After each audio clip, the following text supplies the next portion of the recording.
So it's been a little over a week now since Tesla initially refreshed Project Highland, and you know all of the obvious stuff. Yada yada yada, there's ventilated seats, there's new taillights, there's new headlights and all that. But in today's video, I wanted to highlight all of the little details that we've gathered from in-person videos, analyzing the owner's manuals, and things people have noticed from actually getting to drive this car around, so that hopefully you feel all caught up to date on all of the tiny changes, along with, of course, the big changes. So I've got 10 of them that I've narrowed down to by far the things that I didn't think were being talked about enough that I figured you guys would want to know about, starting with safety, which should be always first and paramount, of course. And I've gotten to a lot of arguments with people about this with my current Model 3, which is that in the existing, old-fashioned Model 3 design, there is no manual door release for the backseat passengers. This is not the case with the Model Y, which is what everybody keeps getting confused about. They keep telling me, Drew, no, I'm pretty sure the Model 3 has a manual door release, but then they don't tell me where it is, or they think they know where it is, but they're actually referring to the manual door release for the Model Y. This was actually addressed with the Project Highland refresh. It is within the backseat passengers' door pockets. There's a little cover that you can pull up and manually release the door. Of course, this is in the event that the 12-volt battery in the car is not working, so the typical door buttons are not opening. In some freak emergency, I guess you now have a physical way to open up the door. I don't know if it's that much better though than not having one, because honestly, how many people are gonna know that that manual door release is there, especially if they're in the back seat, they're passengers. Do you really want to explain that to them every single time they get in the car? I don't know, but I guess if you wanted there to be a manual door release for the rear doors, there is now an option to do that with the refresh. The other huge change that went mostly unnoticed with all of these latest prototypes was the blind spot indicators have been added. This is not a new feature in terms of the car market, but it's something that Tesla always seemed to be against, because they were always in favor of simplicity, keeping the design minimal and clean, and if you wanted to know if there was a car in your blind spot, then look at the little car visualization on the screen, right? You don't need indicator lights. Typically, Tesla wouldn't include things like that because Elon had this opinion that, well, the car's about to be autonomous. It's going to be a robo-taxi soon anyway, so let's not build in that many features or perks that help the driver. Let's only build in things that help passengers, because this car's going to be driving itself soon, right? Yep, well then 6, 7, 8 years went by and that didn't happen, so finally they've added these little indicator lights right in the top speaker column. A lot of cars usually put them on the mirror, so I guess Tesla didn't do that, but there is technically now a light that will illuminate when there's a car in your blind spot so that you don't signal and try to make the lane change. But even on top of that, when you do signal, it shows the repeater camera, so it should be very, very hard for you to merge into somebody now that there's an indicator light and the visualization showing a red car on the screen, plus the camera feed that pops up. If you hit a car at this point, I don't think you should be driving a Tesla. And while a lot of you probably did hear about the new USB-C port in the center console that is now 65 watts, I didn't hear that many people talking about the fact that this actually replaces the two 35-watt USB-C ports that were once in the front. They used to be above the cup holders, but now it's behind, which honestly I don't love the placement of that much, because that's where my arm wants to rest. Now I think you have to leave that armrest open in order for the USB-C cable to go to your laptop or whatever. So while yes, you technically have a faster charging port than before, you are technically losing one USB-C port from the front console area. But one change that I appreciate immensely that the Model 3 was long overdue to get was the inclusion of magnets. Now the armrest is just magnetically sticking to the center console now, instead of having a plastic latch, which we all know is going to break eventually. And not only that, they also brought magnets to the glove box. So in the old-fashioned Model 3, there's like a physical latch that clicks it into place, whereas on the Highland refresh, it actually just magnetically holds itself to the dashboard, and I guess it sits flush enough that you can't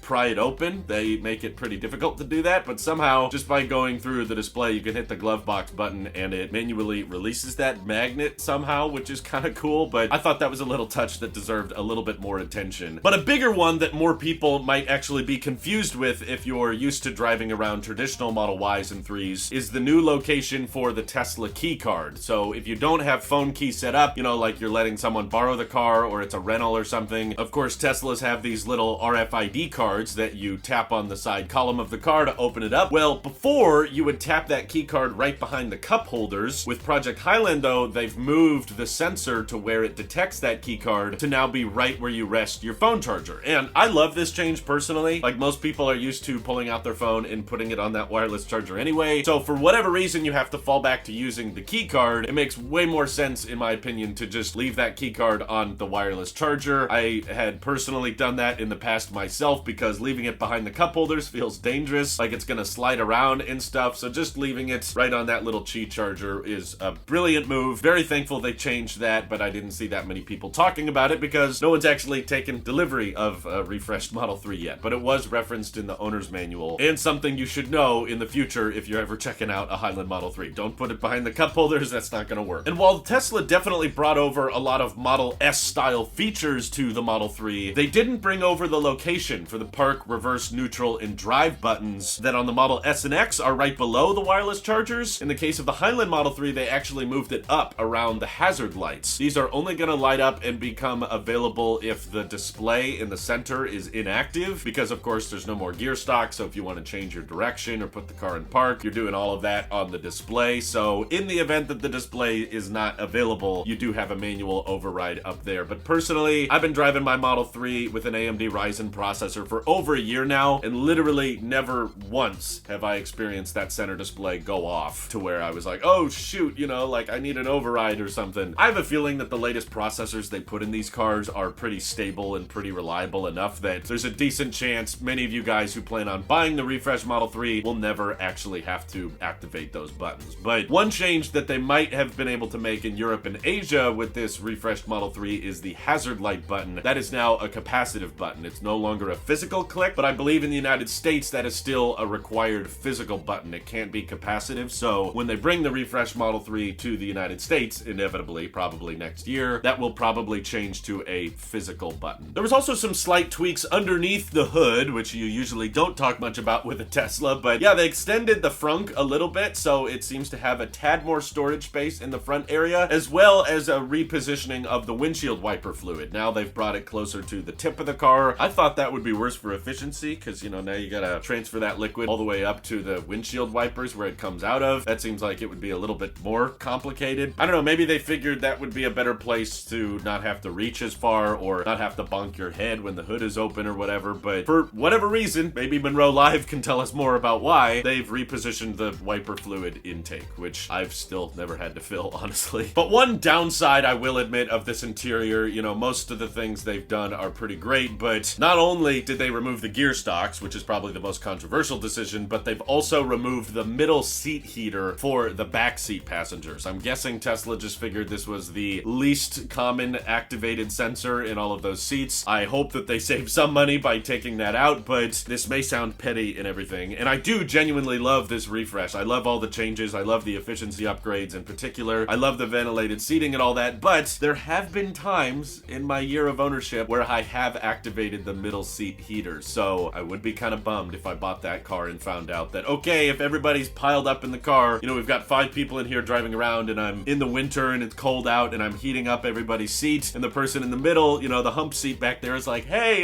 can you turn on my heater as well? And you go, sorry, I got the refresh Model 3, so your butt has to be cold. That'll be a fun conversation to be had, but yeah, it's no longer there. At least the backseat passengers can control the heating now, though, because they have their own designated display, right? And along with that, with this generation, you can actually adjust the passenger seat from the center display if you don't want to adjust it from the little controls on the side for whatever reason. And I was also confused when I found out about that. Like, oh yeah, you can adjust the seat from the display now. Why can't you do that on the old Model 3s? I'm guessing it's because to save on data connectors and data wiring and everything, they don't have like physical controls to that passenger seat that are hooked up to the motors and everything from that center display. So it's an upgrade that kind of makes you go, hey, shouldn't it have been that way from the beginning? But yeah, I guess now you can adjust the seats from the center screen. And lastly is some changes with the trunk. So not only on the tech specs do they say that the trunk space has actually been increased by a little bit, but now for the power to trunk on the refreshed Model 3, there's actually 2 actuators, one for each arm on the trunk, which is kind of an interesting choice for me because I remember when they first added the power to trunk to the Model 3, and still in the US it's like this, they have just one actuator on like the left side of the car, and that lifts the whole thing up and closes it. And initially there were a few people that got early Model 3s with the powered trunk, and over time it would get really